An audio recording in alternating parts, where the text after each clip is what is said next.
Anda sendiri mungkin merasakan ternyata kita ini lemah untuk mengantarkan ke surga anak kita, untuk mengajari anak kita agar sholat subuh berjamaah atau merasakan tahajud biarpun setelah itu tidur. Itu berat sekali, melihat wajahnya kasihan, tapi ternyata dibangunkan jam 2:30, seorang tua membangunkan dengan teganya hanya karena diajak rekreasi. Jujur, kadang anak kita itu murah sekali, lebih murah barang dagangan. Ini bahan koreksi, dan tidak perlu Anda menengok orang lain, Anda tengok diri Anda sendiri, jangan-jangan itu adalah Anda. Akan tapi hari ini seorang bapak mungkin membiarkan anaknya sekolah di kota tertentu, tidak pernah tahu kos-kosannya kayak apa. Anda harus jujur dengan diri Anda kalau pengen benar.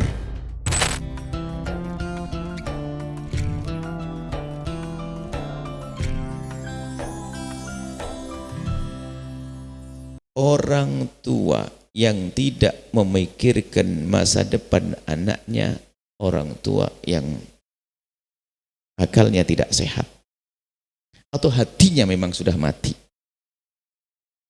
Dan mungkin yang marah bukan Allah dan Rasulnya saja, tetangganya pun juga nek. Ini orang tua anaknya sudah nggak dimandiin, nggak disekolahkan, kelontang kandung. Ini orang tua apa? Pasti begitu. Tetangganya pun nggak senang kalau ada orang tua tidak punya harapan atas anaknya. Maka orang tua yang benar punya harapan dong. Sehingga orang tua lihat memandikan anak, tiba-tiba menyekolahkan SD, diantarkan, antar jemput. Di saat anaknya sudah mulai masuk sekolah pun girangnya luar biasa. Hari pertama nangis masih sedih, hari kedua sudah nggak nangis. Wah, padahal belum sukses beneran, baru tidak nangis di sekolah. Orang tua sudah senang. Itu menunjukkan kalau orang ini punya harapan agar anaknya baik. Jadi orang tua yang tidak punya harapan atas anaknya, berarti dia adalah harus masuk rumah sakit jiwa atau rumah sakit hati, hatinya rusak atau mentalnya rusak, pikirannya rusak. Semua orang tua punya harapan. Berarti orang cerdas itu adalah berpikir tentang masa depan anak. Dan luar biasa, hari ini orang tua hampir tidak ada yang tidak berpikir tentang anaknya. Dia punya rumah satu, pengen bangun satu lagi. Untuk apa? Untuk anak. Dia nabung untuk anak. Bahkan dia rela makan tidak enak, disimpan untuk anak. Untuk anak. Dikit-dikit untuk anak, untuk anak, untuk anak. Sampai gambaran kasih sayangnya itu adalah kasih sayang yang panjang. Sepanjang jalan. Besar sekali kasih sayang orang tua ini. Ini sebetulnya modal besar kita untuk menghantarkan anak kita untuk menjadi orang baik. Modal kasih sayang kita. Modal harapan kita kepada anak-anak kita. Cuman kecerdasan kita ini tentang masa depan anak tidak kita asah. Sehingga kecerdasannya itu sangat terbatas. Ibaratnya belum menembus sesuatu yang lebih jauh lagi. Misalnya ya, seorang ibu rela menjadikan anaknya nangis untuk tidak makan sesuatu. Nangis dia pengen makan sesuatu. Seorang ibu melarang, jangan makan ini. Karena apa? Kamu lagi sakit, kamu bahaya makan ini. Biarpun anaknya nangis jungkir balik, tetap seorang ibu bertahan tidak boleh makan. Berarti dia punya harapan masa depan bahwa jangan sampai anaknya sakit gara-gara makan ini. Hujan-hujanan lah ini kan berpikir masa depan, berpikir akibat negatif yang tidak boleh terjadi kepada anaknya. Makanya anak tidak boleh makan es krim, tidak boleh makan ini, tidak boleh makan itu, takut anaknya sakit. Itu kan cerdas. Coba orang tua yang atas dasar kasih sayang nggak cerdas, kasihan dia nangis-nangis, kasih sakit dia. Ayo, maka kita bisa bedakan, sama-sama punya kasih sayang, tapi ternyata bentuknya adalah yang punya kasih sayang lalu menahan anaknya agar tidak makan es krim tersebut, atau apakah es krim bikin flu, betul atau tidak makan sesuatu tersebut demi kesehatan anak. Dia cerdas. Dan dengan kasih sayang, yang satu lagi adalah dengan kasih sayang tidak cerdas, kasih aja, kasihan daripada nangis, dikasih sakit, masuk rumah sakit itu anak. Lah kita itu kadang menjadi orang yang punya kasih sayang tapi tidak dibarengi dengan kecerdasan. Nah, cerdas itu adalah berbeda-beda sesuai dengan wawasan. Orang kalau hidupnya hanya di situ-situ, dipikir dunia itu hanya segitu saja. Kalau kata pepatah, seperti kata dalam tempurung, ya itu saja. Tapi kalau sudah punya wawasan, oh ternyata ada pulau Sumatera. Wah, dia membaca berita, ada negeri Australia, ada benua Australia, ada ini. Sesuai dengan wawasannya. Makanya kalau orang di lingkungan tertentu, ya sampai di situ saja.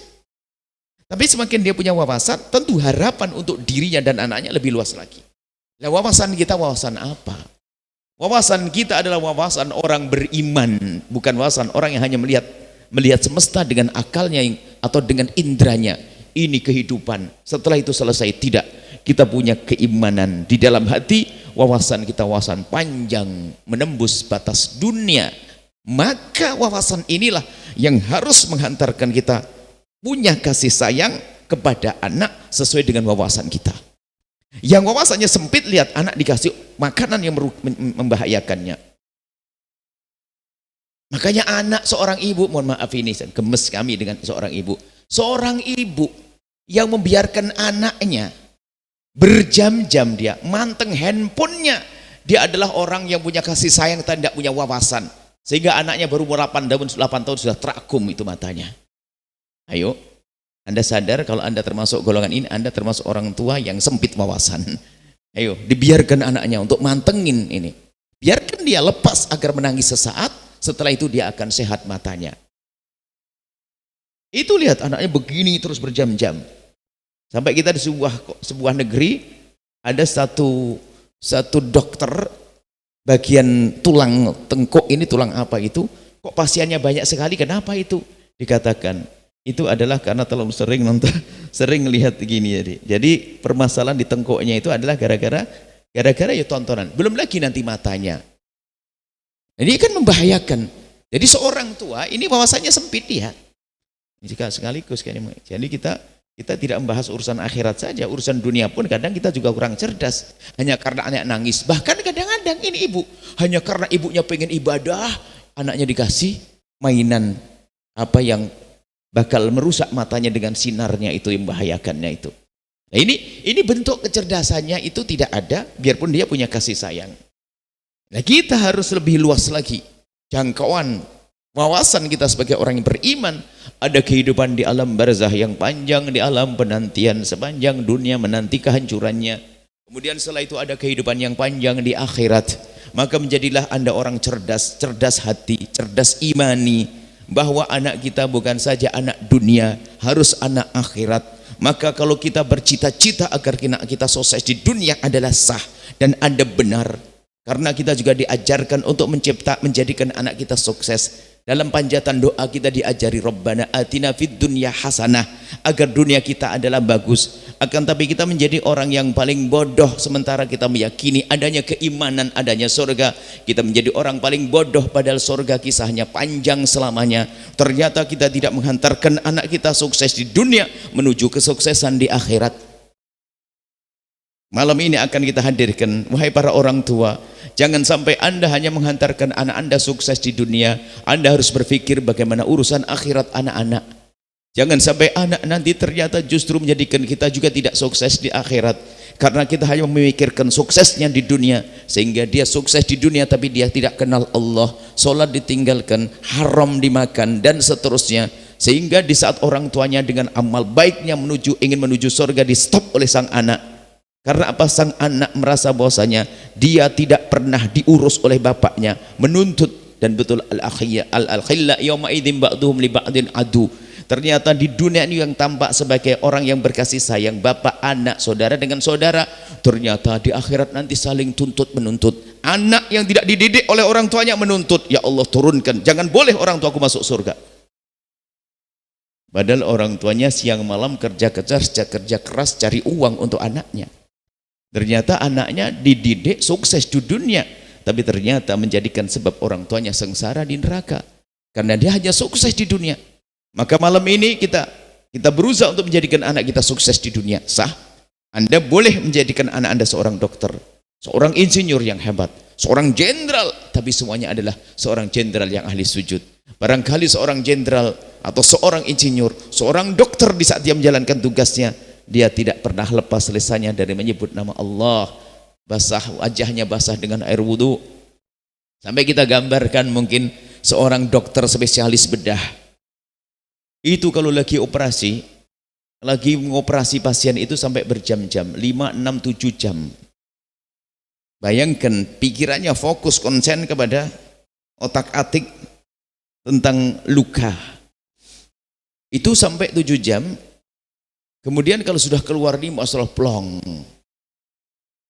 Tiba-tiba telepon Anda itu anak.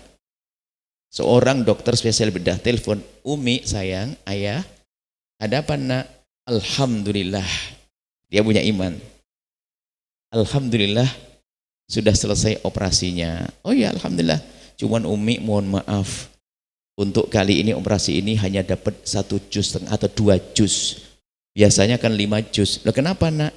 "Karena perawat yang nemeni masih belajar, jadi saya banyak ngarahkan." Ya Allah, 2 juz sudah sambil ngoperasi. Rupanya sambil ngoperasi membaca Al-Quran. Itulah anak Anda. Kenapa Anda anak cetak seperti itu? Malamnya tahajudan, dia seorang insinyur. Ingin bangun satu bangunan. Ternyata dia tidak lupa. Di sela-sela kekosongannya, dia melakukan sholat. Di sekitar puing-puing bangunan. Mungkin seorang jenderal, bahkan dulu di saat meniti kesuksesannya untuk menjadi seorang jenderal, putra Anda adalah ternyata terus lisannya basah dengan zikir, menyebut nama Allah, dan seterusnya dan seterusnya. Seorang pebisnis, Masya Allah, dia zakatnya banyak, sedekahnya banyak, halal, tidak urusan dengan riba. Itu anak Anda. Itulah yang harus Anda pikirkan menuju ke sana. Apakah ada orang yang tadi seperti kami sampaikan, yang punya cita-cita begini, nasihatnya, "Nak, kamu harus belajar yang benar ya. Kamu harus belajar yang benar sampai sukses ya nak, kaya, supaya kamu tidak butuh pada, sudah tidak ngerepoti orang. Kamu harus kaya, mandiri, kaya raya, sukses di dunia. Biarpun setelah itu kamu masuk neraka nggak apa-apa." Nggak ada orang ngomong begitu. Tidak ada orang tua yang berkata begitu. Tapi kenyataannya, biarpun lesannya tidak ngomong begitu, perilaku orang tua itu. Ini perilakunya, ngomong sih enggak. Tapi perilakunya, karena kerinduan kepada agama tertutup. Itulah contoh saja. Kalau urusan ilmu dunia akan dibiayai dengan biaya puluhan, bahkan mungkin ratusan juta. Tapi kalau urusan ilmu agama, ngaji di kampung itu dia dapat dimintai bantuan 15.000, 12.000 katanya kemahalan. Ini orang tua model apa kira-kira? Padahal belajar agama untuk akhirat. Anda sendiri mungkin merasakan ternyata kita ini lemah untuk menghantarkan ke surga anak kita. Untuk mengajari anak kita agar sholat subuh berjamaah atau merasakan tahajud, biarpun setelah itu tidur, itu berat sekali. Ngelihat wajahnya kasihan. Tapi ternyata dibangunkan jam 2:30, seorang tua membangunkan dengan teganya hanya karena diajak rekreasi. Jujur, mau rekreasi, kenapa kok jadi berubah? Memang kalau rekreasi tidak capek. Sebetulnya apa? Kita asah kerinduan surga untuk anak kita. Islam tidak melarang Anda menjadi orang sukses di dunia. Bahkan untuk menjadi pelestari semesta adalah perlu orang-orang yang punya ilmu dunia. Ilmu kedokteran. Ilmu, apapun ilmu. Ilmu dunia untuk melestarikan semesta. Sehingga nanti ada pejabat ahli sujud, jenderanya ahli sujud, dokternya ahli sujud, arsiteknya orang yang Masya Allah, indah semuanya. Dan itulah anak-anak Anda. Maka Anda boleh menjadikan anak Anda apa saja untuk menjadi pemain besar untuk pelestari semesta yang dahsyat. Tapi tolong, jangan sampai lupa Anda menghantarkan kepada Allah. Kullukum ra'in wa kullukum mas'ulun an ra'iyatihi. Anda akan ditanya oleh Allah tentang anak-anak Anda. Dan sekarang merenunglah ada di mana anak Anda, ya hamba Allah. Jangan sampai di saat kita sujud ternyata anak kita dalam waktu yang bersamaan dia bermaksiat. Kadang anak kita itu murah sekali. lebih murah barang dagangan, ini bahan koreksi. Dan tidak perlu Anda menengok orang lain, Anda tengok diri Anda sendiri, jangan-jangan itu adalah Anda.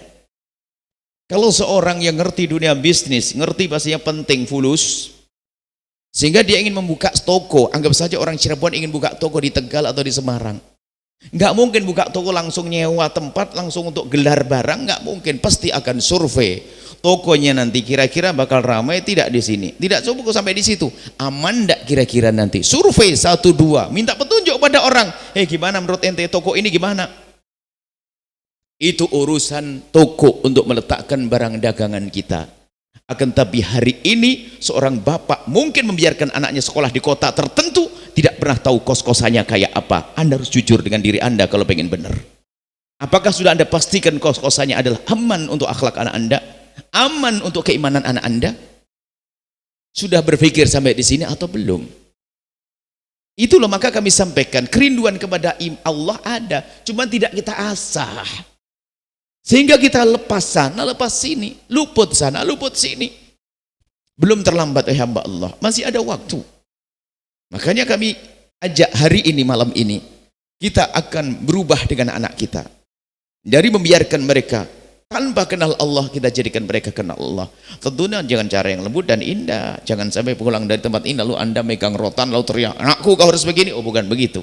Yang penting tumbuhkan kesadaran di dalam diri Anda bahwa akhirat untuk anak Anda adalah lebih penting. Anda merindukan anak Anda menjadi ahli surga. Dan ketahuilah bahwa kalau anak tidak kenal Allah, bukan saja menjadikan kita sengsara di akhirat, di dunia pun sudah bikin sengsara. Nggak peduli, nggak ngerti tentang bakti. Kalau dalam dunia yang tidak ada keimanan di dalamnya, orang tua itu kalau sudah sepuh, tua, itu sang anak itu berlomba-lomba bagaimana mencarikan tempat yang cocok untuk orang tuanya. Yang disebut dengan istilah panti jombo barangkali seperti itu. Sehingga orang tua jauh dari anaknya. Bahkan mungkin seorang tua menganggap ibunya lah sudah nggak begitu ngeh otaknya, sudah sering pikun dan sebagainya, bukan di tempat yang mulia. Hanya mungkin ditaruh belakang rumah, pojok, biar tidak kebanyakan kelihatan orang, dikasih pembantu, jarang ditengok padahal ibunya sendiri.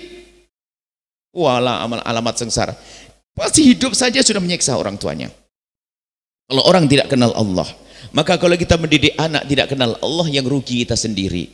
Rugi di dunia, rugi di akhirat. Sehingga karena dia tidak kenal Allah, kalaupun dia kelihatannya bakti kepada orang tuanya, ternyata baktinya kepada orang tua hanya ingin bahwa sertifikat toko yang ada di sana gantinya atas nama dia. Pamrih, bukan karena Allah Subhanahu wa taala. Anda akan dirugikan oleh anak yang tidak kenal Allah.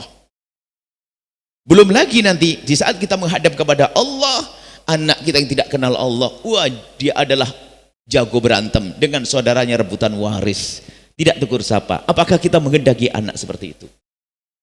Ayo kita serius hari ini. Maka anak Anda boleh hantarkan menjadi seorang insinyur, dokter, sebagainya. Ya, untuk menjadi pelestari semesta. Akan tapi jangan lupa urusan akhiratnya, urusan agamanya. Nomor satukan itu semuanya. Harus Anda kenalkan di kampung dengan guru-guru di kampungnya. Bahkan kita mulai dari menghormati guru kampung. Sebab biasanya dia tidak punya penghormatan. Menghormat dulu, karena guru kampung. Dia tidak punya mobil barangkali, motor pun nggak punya, bajunya pun pas-pasan, tapi mereka mengajari kenal Allah. Kita ajari anak kita untuk sopan santun kepada mereka. Cuman kadang kesombongan itulah sehingga menguasai. Jadi kalau sudah pergi ke kota mulai pinter, sama ustadz kampungnya sudah tidak menghormatinya. Alamat ilmunya juga terputus. Dan kita ajari mereka untuk menghormati syiar agama. Memang ada martabatnya, kalau bisa Anda masukkan ke wilayah pesantren yang baik, yang aman. Kalaupun ternyata tidak, bisa saja di luar pesantren, tapi pastikan anak Anda punya ikatan dengan orang-orang mulia yang akan dipercaya oleh dia dan akan dijadikan tempat kembali dalam urusan permasalahan agamanya. Kita humpukkan hati mereka. Jangan dibiarkan hidup tanpa petunjuk. Jangan biarkan hidup tanpa orang yang dicintainya dari para ulama dan para kekasih Allah. Nah, kalau tidak nanti anak kita akan liar, ternyata yang diidolakan selain Allah dan Rasulnya, selain orang yang kenal Allah dan Rasulnya, mengidolakan selain orang yang dekat pada Allah. Ayo, bahaya.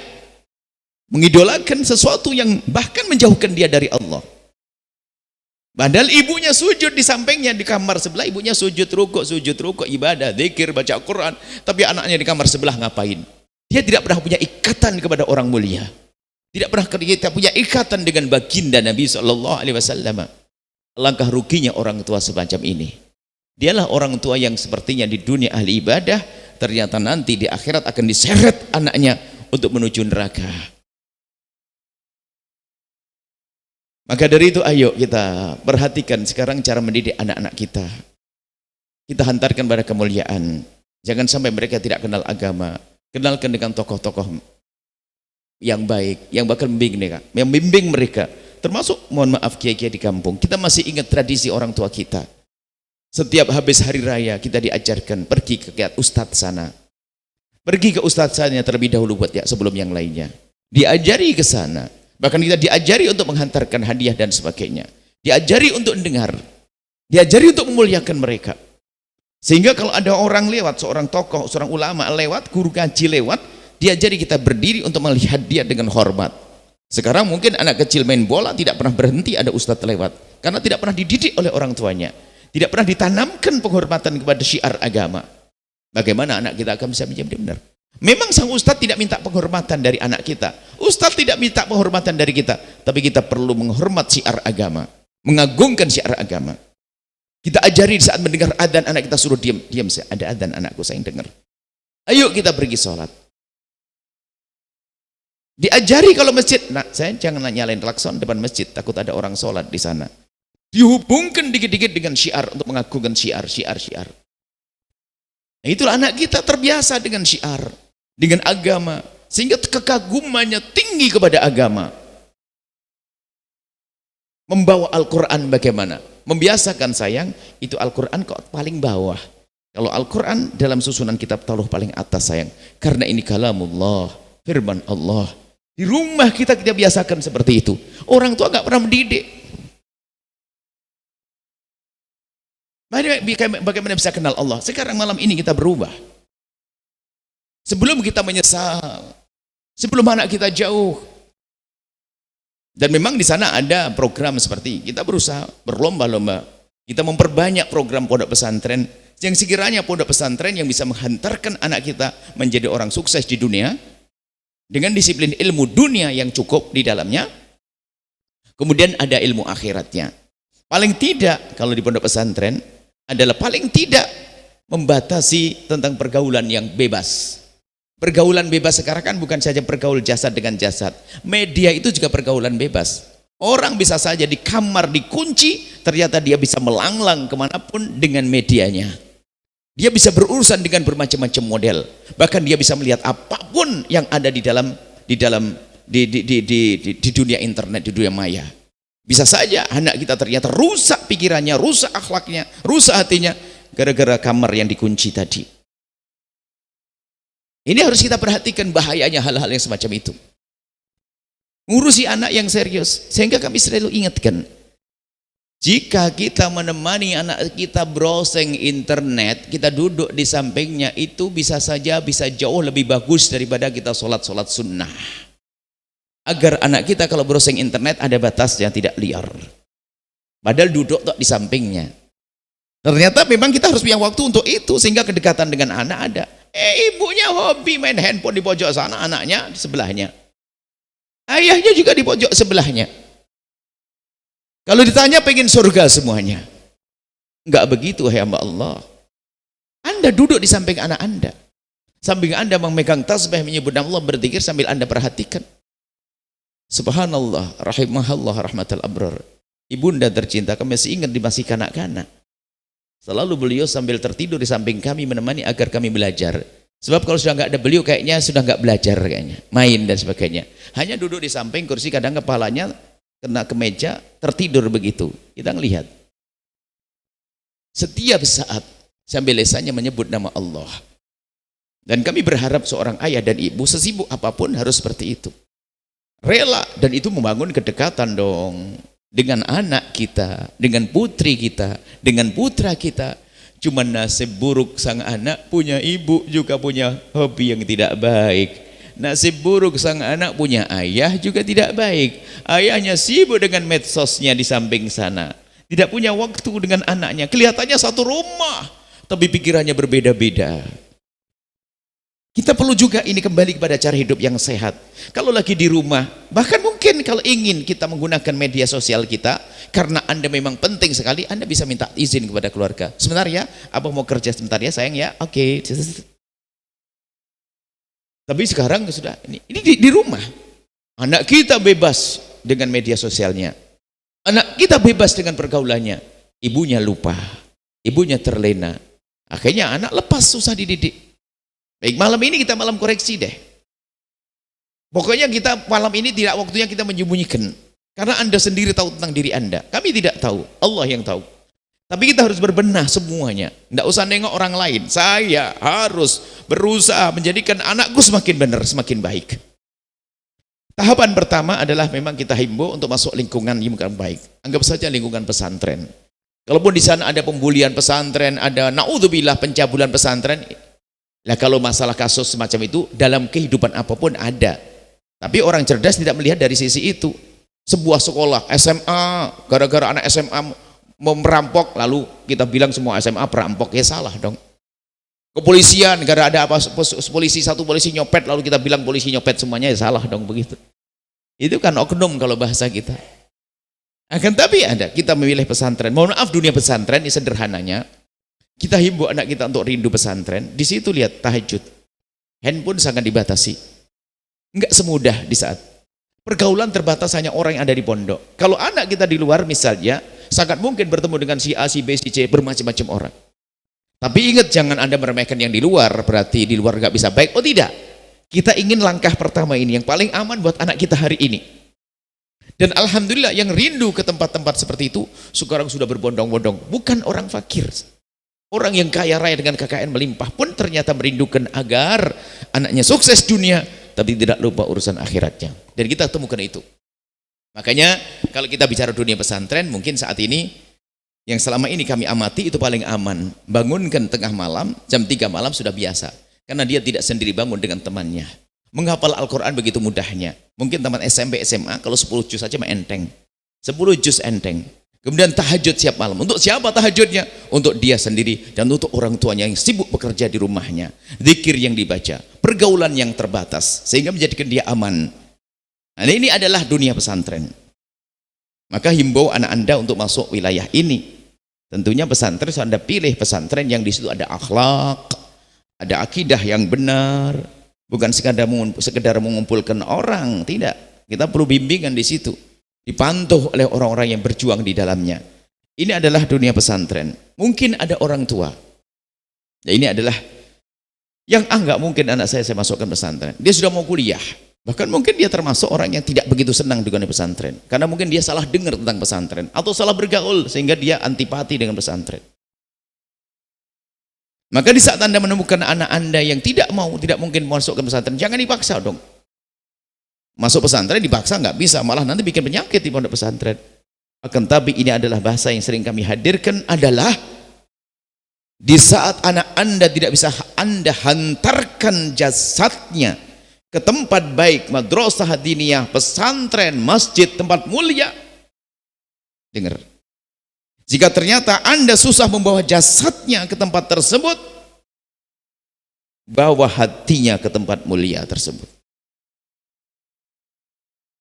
Ini yang jarang dihadirkan. Bagaimana membawa hati anak kita ke tempat mulia tersebut? Tentu bermacam-macam cara. Di antaranya misalnya, jika anak Anda kuliah di Bandung, kuliah di Jogja, kuliah di Solo, kuliah di Semarang, kuliah di Surabaya, kuliah di Jakarta, kuliah dimanapun, Anda pasti akan mengirim uang saku untuk mereka. Ini sederhananya, tambahkan uang saku. Berapa Anda kirim setiap bulan? 1 juta. Oke, Anda tambah 1.100.000 rupiah. Untuk apa 100-nya? Pesankan kepada anak Anda, anakku tersayang, Umi nambah 100.000 sayang. Untuk apa Umi? Tolong sayang, coba Umi pengen tahu kamu cari pesantren di situ atau madrasah atau masjid. Yang masjid itu digunakan untuk belajar. Untuk apa Umi? Kau kirim ke situ nanti lewat transfer boleh, kau hantarkan langsung boleh. Biar kenapa? Ya biar sekolahmu nanti dapat berkah karena kamu berbagi kepada orang penuntut ilmu agama, sehingga biarpun kamu belajar ilmu dunia, nanti agar ilmu duniamu manfaat. Oh gitu Mi? Iya. Anda kirim 100.000, 1.100, 1.000, sejuta 100, 100-nya dikirim oleh anak Anda. Terus dia akan mengirim. Bahkan mungkin kalau Anda uangnya lebih, Anda bersedekah melewat anak Anda. Sayang, kirim. Itu Anda coba 5 kali saja. Anda kirimi 1.100.000, juta terus. Di bulan yang ke-6 Anda kembalikan ke 1 juta. Anak Anda yang ngomong, Umi, mana untuk pondok sana Umi? Umi lupa kali. Sudah kecantol hatinya. Itulah cikal bakal, itulah benih, itulah bibit. Nanti suatu ketika di saat anak Anda sukses, tidak lupa dengan tempat mulia. Tidak akan liar. Dengan sederhana. Bahkan hal yang semacam ini perlu dihadirkan di saat kita mendidik anak kita, di saat sholat berjamaah di masjid. Mungkin Anda biasa infak sedekah, jangan Anda sendiri masukkan kotak amal. Anda punya anak 2 barangkali. Anda pengen sedekah infak 15.000, jangan Anda masukkan bagi 3. 5.000 buat Anda, 5.000 buat anak pertama, anak kedua. Dia merasa bersedekah, berinfak menjadi kebiasaannya. Bahkan di saat Anda lupa pun anak mengatakan, ayah, buat infaknya mana? Waduh. Nanti di saat dia tiba-tiba ditakdirkan kaya raya, tidak lupa dengan kebiasaan baik. Namanya itu menghantarkan anak kita kepada kemuliaan dengan hatinya. Memang jasad penting terlebih dahulu. Dekatkan tempat mulia, pendidikan yang benar, lingkungan yang benar. Hari ini biarpun tidak pondok pesantren, ada sekolah-sekolah yang di situ ada agamanya. Sekolah agama, sekolah umum tadi agamanya. Kalau ternyata ada yang di sekolah umum sama sekali, sisihkan waktunya untuk belajar agama di sore harinya. Ajak dengan penuh keindahan agar dekat dengan ulama. Mungkin dia ambil SMP tertentu, SMP umum, SMA umum atau apapun, tapi jangan lupa jadikan mereka adalah belajar ilmu agama. Bahkan harus kita jadikan ilmu agama itu nomor 1. Ini perlu ide bagaimana menjadikannya ilmu agama itu menjadi istimewa. Selama ini yang ada apa? Ilmu agama itu menjadi ilmu serep. Kalau seandainya ada kesadaran seorang anak, sayang, udahlah kamu kuliah di sana nanti sambil ngaji. Dulu agama jadi nomor. Sambil. Mestinya kalau orang tua dah 1 bonusnya. Kamu ambil fakultas apa sayang? Saya ingin nggak fakultas psikologi atau kedokteran. Oke. Kalau fakultas kedokteran kamu kan bakal ngerawat orang. Baik. Nanti saya dapat kasih bonus. Asalkan kamu menguasai ini, kamu baca sejarah Nabi begini, belajar akhlak ini, belajar fikih ini. Atau menghafal Quran berapa, bonusnya nanti saya sekolahkan di situ. Jadi jadikan ilmu dunia itu adalah bonus di saat dia mempelajari ilmu agama. Kita jadikan kita budaya ini. Bonusmu adalah kamu boleh kuliah kalau kamu memang sudah menguasai ini sayang. Bahkan mungkin seorang tua rela anaknya kursus sementara belajar ilmu agama demi agar anaknya nanti bisa melanjutkan pendidikan dunia tapi sudah punya bekal agama. Cuman ini kan jarang, yang ada adalah ilmu agama hanya sambilan saja. Dalam ilmu dunia lihat anak-anak kita, coba cara berpikir. Seorang tua ingin mensukseskan anaknya dalam urusan dunia dengan luar biasa. Setelah sekolah di kampusnya, keluar masih dikursuskan. Kalau seandainya sekolah agamanya seperti itu, jadi apa anak kita? Pasti hebat sekali.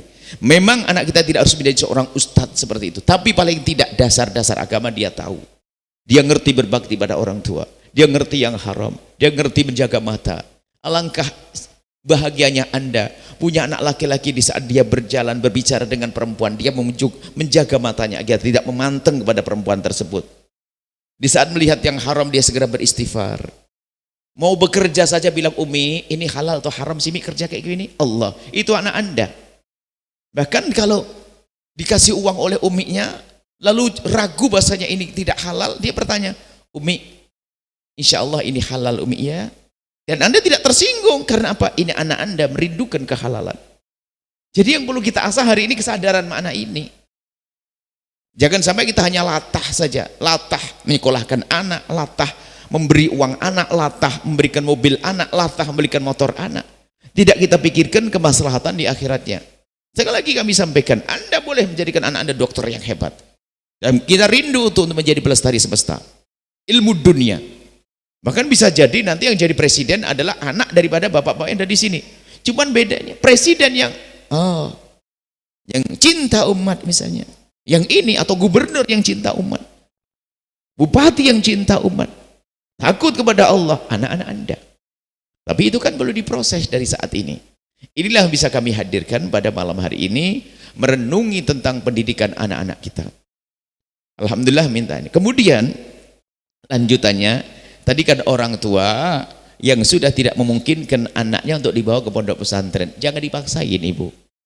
Jasadnya jangan dipaksa untuk mondok, tapi hatinya harus Anda sambungkan.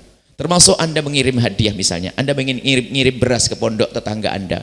Kalau bicara pondok kami tidak bicara tentang Al-Bahjah saja, tidak, dimanapun. Termasuk kami himbau, hei para orang tua, orang kaya, kalau pengen anak Anda dijaga oleh Allah, itu jaga anaknya hamba Allah.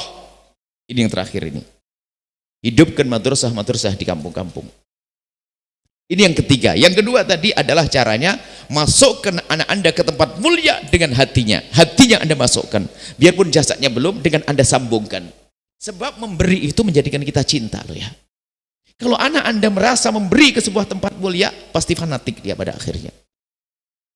Dia senang. Kalau ada apa-apa pasti enggak membela. Tertanam di hatinya kecintaan kepada tempat yang mulia. Ini yang harus Anda lakukan setelah ini. Pastikan Anda, sisihkan rezeki Anda lewat tangan anak-anak Anda untuk membantu tempat-tempat mulia. Kemudian yang terakhir kayaknya, yang ketiga tadi, aduh anaknya sudah badung, bandel, aduh susah diatur, salat susah, disuruh sholat malah bentak, disuruh ini, Masya Allah, berani sama orang tua, nggak dikasih duit ngambil sendiri, Masya Allah. Ngambilnya pun adalah nggak pakai cara ngambilnya tiba-tiba ada tagihan orang. Tiba-tiba tagihan, gimana anaknya ngambil tiba-tiba ditagih, Pak, Bapak anak Anda telah punya utang begini. Betul nak? Iya ya, nggak mungkin ayah tidak bayari uang anaknya kok. Anaknya sudah sebandel ini bagaimana? Anak istri tidak mungkin dia masuk pesantren. Hatinya pun juga susah dimasukkan. Yang terakhir ini, hidupkan hati Anda untuk peduli dengan anaknya hamba Allah. Mendidik dengan pantulan. Allah fi aunil abdi ma kanal abdu fi auni akhi. Allah akan nolong seorang hamba jika hamba ini peduli dengan anaknya orang lain. Makanya hari ini kami ajak semuanya semangat untuk menghidupkan kembali madrasah-madrasah diniyah di kampung-kampung. Yang kami yakin bahwasanya mungkin 80% dari yang ada di sini atau bahkan mungkin 90% ngerti sholat adalah bukan di pondok besar, bukan di kampus, akan tapi di musola di kampung rumah kita. Saya belajar sholat di kampung, di musola depan rumah. Masih ingat di saat zaman belum ada listrik. Kami masih ingat setiap habis maghrib kita beramai belajar Allahu Akbar kabira walhamdulillah, ramai sampai nunggu isya. Habis isya sholat langsung lari pulang, lari karena sambil takut belum ada lampu. Itu keadaan suasana waktu itu. Jadi ini diantaranya, pedulilah Anda dengan tempat-tempat mulia, maka ketahuilah Allah Maha Tahu. Suatu ketika anak Anda yang katanya bejat, anak Anda yang katanya jauh, akan dikembalikan oleh Allah ke tempat yang mulia. Tinggal waktunya saja kapan. Kenapa? Allah sudah berjanji. Dan Allah pantang ingkar janji. Allah fi aunil abdi. Maka dari itu, ini yang terakhir. Kalau mungkin punya anak badung, bandel dan sebagainya, Anda niatkan, saya akan memegang sebuah tempat madrasah di kampungku itu. Akan aku biayai, renovasi. Berapa gurunya akan aku jamin, karena saya orang kaya. Lihat Allah tidak tidur. Allah tahu yang Anda lakukan. Ternyata niat Anda adalah agar memantul pendidikan baiknya kepada anak Anda. Yang katanya badung, bandel, akan Allah kembalikan nanti. Mungkin pas waktu sukses-suksesnya, tiba-tiba anak Anda ngomong kepada Umi, saya ingin ikut-ikut bangun masjid, saya ingin ikut-ikut bangun pesantren, saya ingin ikut-ikut mendidik anaknya orang. Allah. Maka dari itu, tidak ada yang tidak ada yang kecewa di malam hari ini. Jika Anda masih punya anak bisa dihantarkan ke tempat yang mulia yang namanya pondok pesantren, hantarkan. Kalau ternyata anak Anda juga tidak bisa, belum bisa untuk menjadi sukses dalam urusan akhirat, tidak harus di pondok pesantren. Biarpun di luar pesantren, tapi hatinya berurusan dengan tempat mulia. Sambungkan hati mereka ke tempat yang mulia. Pastikan itu. Kemudian, jika ternyata memang disambungkan susah, dititipi duit tambah duit dipakai untuk yang nggak jelas, Anda sudah nggak percaya lagi kepada anak, langsung saja mengambil pertolongan Allah dengan cara Anda ngurusi tempat-tempat mulia tersebut karena Allah. Mungkin setahun, 2 tahun, 5 tahun, 10 tahun belum terjawab, tapi ketahuilah kalau sudah kita karena Allah, pasti Allah akan jawab. Tinggal nunggu waktunya saja. Anak Anda yang katanya bejat, baduk, bandel dan sebagainya akan dikembalikan oleh Allah Subhanahu wa taala kepada kebaikan. Kemudian yang tersisa adalah jika ada orang tadi bicara tentang anak, orang akan mulia dengan anak, anaknya baik akan dapatkan pahala terus. Kalau kita mendidik anak kita menjadi anak yang soleh, sujud rukuknya mengalir untuk kita. Kemudian ada yang berkata, aku tidak punya anak. Tidak boleh orang keluar dari tempat ini kecuali mereka juga lega hatinya. Yang enggak punya anak, dengar wahai hamba yang tidak punya anak. Yang sudah divonis secara zahir enggak punya anak. Maka ketahuilah jangan sampai Anda di dunia tidak punya anak, ternyata di akhirat Anda juga tidak punya anak. Siti Aisyah tidak punya anak, tapi di akhirat anaknya banyak, orang-orang besar. Siti Aisyah tidak punya anak, Imam Nawawi tidak punya anak. Akan tapi di akhirat anaknya banyak, ulama-ulama. Maka bagi Anda yang tidak punya anak, Anda capek mengumpulkan harta sebanyak-banyaknya, jadikan itu untuk membeli anak. Bukan beli beneran. Urusi anaknya hamba Allah untuk menjadi ahli surga, maka itu nanti di akhirat akan menjadi orang yang bermanfaat untuk Anda. Sehingga di dunia Anda tidak punya anak, di akhirat Anda kaya. Jangan sampai Anda kaya raya, di dunia nggak punya anak, mati nggak ada pahala yang dipetik. Maka kami ajak Anda yang tidak punya anak, lalu Anda diberi oleh Allah kekayaan melimpah, jadilah Anda punya anak banyak nanti di akhirat. Itu anak-anak yang ingin belajar agama itu, biayai mereka, jadikan mereka anak Anda, anak di akhirat. Anda bimbing, Anda kirim rizki, Anda ikut program dalam besar ke mereka, apakah jadi orang tua asuh dan seterusnya. Di saat Anda meninggal dunia, ketahuilah Anda menjadi orang kaya di akhirat. Seperti Imam Nawawi nggak punya anak di dunia, Siti Aisyah nggak punya anak di dunia. Makanya nggak punya anak nggak usah sedih, maksudnya nggak usah bergelisah. Anda bisa menjadikan mereka anak-anak Anda. Anak-anak. Maka ini juga kami serukan di program Al-Bahjah ini, kita mencoba program yang lengkap. Yang menyempurnakan adalah Allah dengan mengirim Anda untuk menyempurnakan program kami. Program dakwah secara umum Al-Bahjah untuk mendidik umat. Ada stasiun radio di beberapa kota resmi stasiun radio kita, bukan radio abal-abal, mulai dari di Cirebon, ada Kuningan, Majalengka, lompat ke Bogor, ke Batam, ke Pekanbaru, ke Pontianak, ke Banjar dan seterusnya, masih ada Bro, ada stasiun radio. Kita juga membuat stasiun televisi itu membangun umat secara umum.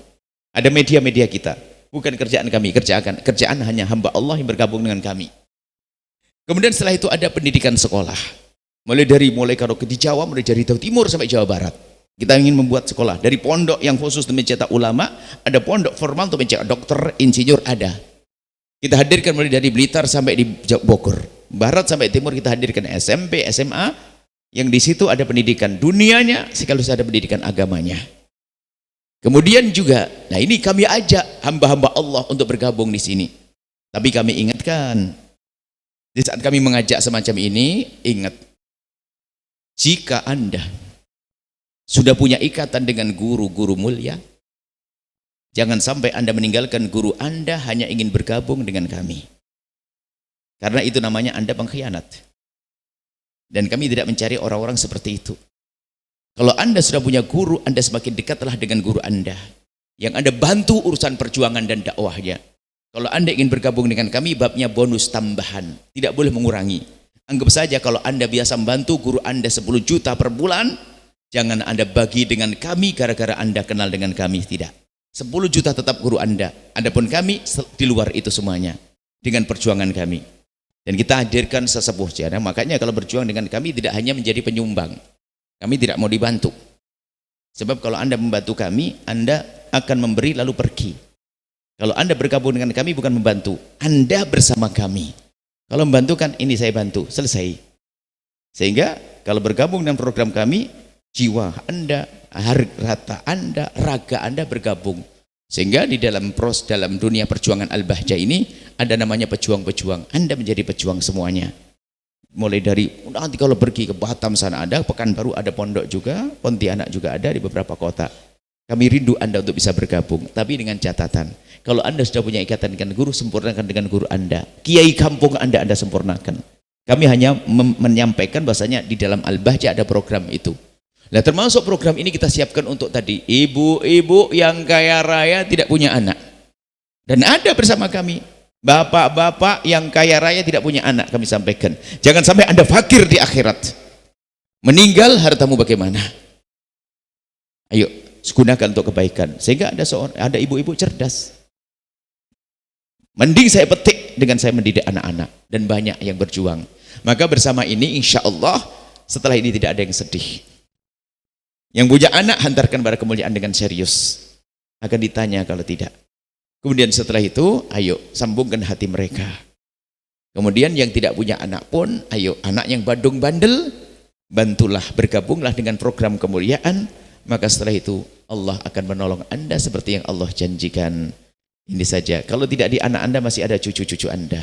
Dan semoga kita dengan anak kita, kita dengan cucu kita dengan orang tua kita dengan kakek kita berada di surga bersama baginda Nabi Sallallahu Alaihi Wasallam. Ini saja, sekali lagi jadikan ilmu ini adalah untuk diri, bukan untuk melihat orang lain. Lihat dirimu sendiri untuk menggapai kemuliaan melalui anak-anak kita.